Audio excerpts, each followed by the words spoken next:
माझ्या हिशोबाने आमच्या फिल्मची बॅकबोन VFX आहे.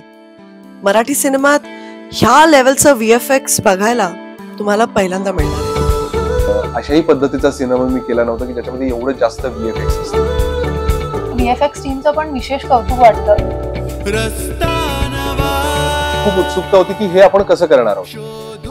आतापर्यंत आपण बाहेरचे सिनेमे खूप बघितलेत की त्याच्यामध्ये भरपूर VFX असतात, पण ते जेव्हा आपल्याला करायचे असतात, ऍक्टर म्हणून जेव्हा ते करायचे असतात, त्याचे चॅलेंजेस काय असतात आणि ते किती कठीण जातं, सोपं जातं, त्याच्यासाठी काय काय गोष्टी कराव्या लागतात, याची मला खूप जास्त उत्सुकता होती.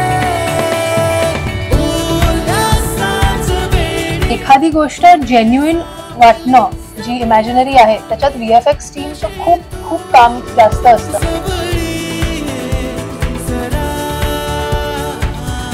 सगळे जेव्हा तंत्रज्ञ एकत्र येतात, एक स्क्रिप्ट असते, एक डिरेक्टर असतो, कलाकार असतात, बाकीचे DOP पासून सगळे कलाकार आपलं जादू एकत्र करून एक असं जग निर्माण करतात जे लोकांना बिलिव्हेबल वाटेल, त्याच्यावर लोक विश्वास ठेवू शकतील, जे खरं वाटेल.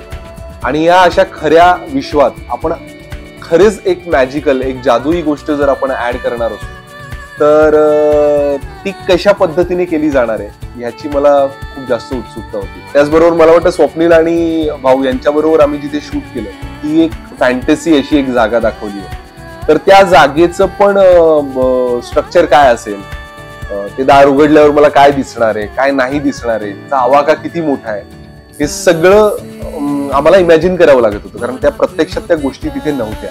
आम्ही शूट करतोय क्रोमावर आणि जेव्हा आम्ही ऍक्च्युअल सीन बघतो आम्हाला असं वाटतं आम्ही कुठे ट्रान्सफॉर्म झालोय, कुठेतरी टेलिपोर्ट झालोय. एकदम हॉलिवूड फील येत होती आम्हाला. याच्यामध्ये तुम्ही आतापर्यंत बघितलंच असेल की एक तिकीट आहे जे मला दिलं जातं आणि ते वारंवार तिकीट येत जातं या सिनेमात वेगवेगळ्या ठिकाणी, जे माझ्यापासून दूर जायचा प्रयत्न करतोय, कधी मी त्याच्या जवळ जायचा प्रयत्न करतोय, कधी मी त्याला पकडायचा प्रयत्न करतोय. तर जेव्हा मी शूट करत होतो तेव्हा अर्थातच मुळात हे तिकीट नव्हतं तिथे, तर मला ते इमॅजिन करायचं होतं. मग तेव्हा मला गाईड केलं जायचं की त्याचा पाथ काय असेल.